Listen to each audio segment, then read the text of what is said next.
काश वो आज जिंदा होती तो उसके पांव पकड़कर माफी मांग लेता। 8 साल पहले मेरे घर वालों ने मेरी शादी कर दी। शादी के बाद पता चला कि मेरी बीवी कभी मां नहीं बन सकती। इस बात ने उसे मुकम्मल तौर पर तोड़ कर रख दिया था।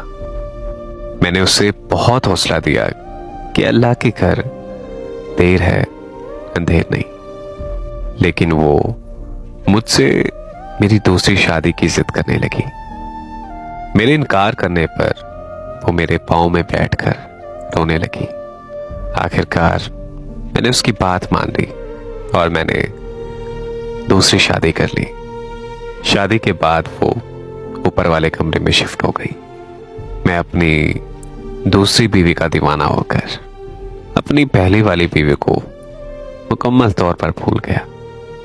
मैं ये भूल गया था कि उसने मेरे लिए क्या क्या कुर्बानियां दी हैं। मैं ये भूल गया कि उस पर क्या गुजरती होगी। और फिर 1 माह बाद उसने मुझे कहा कि वो अपने वालिदैन से मिलने जाना चाहती है।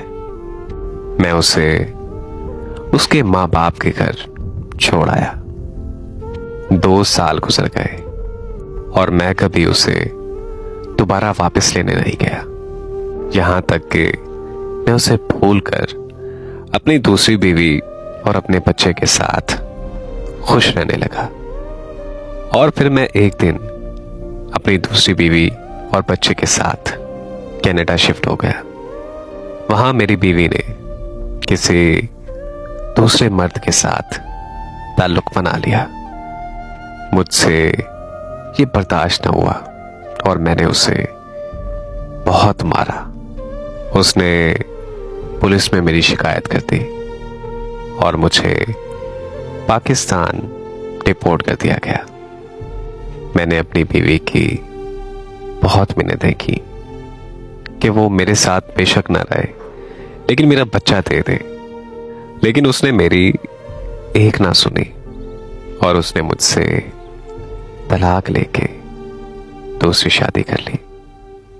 तब मुझे अपनी पहली बीवी की बहुत याद आई और मुझे एहसास हुआ कि मैंने उसके साथ बहुत गलत किया है। मैं पाकिस्तान वापस आ गया।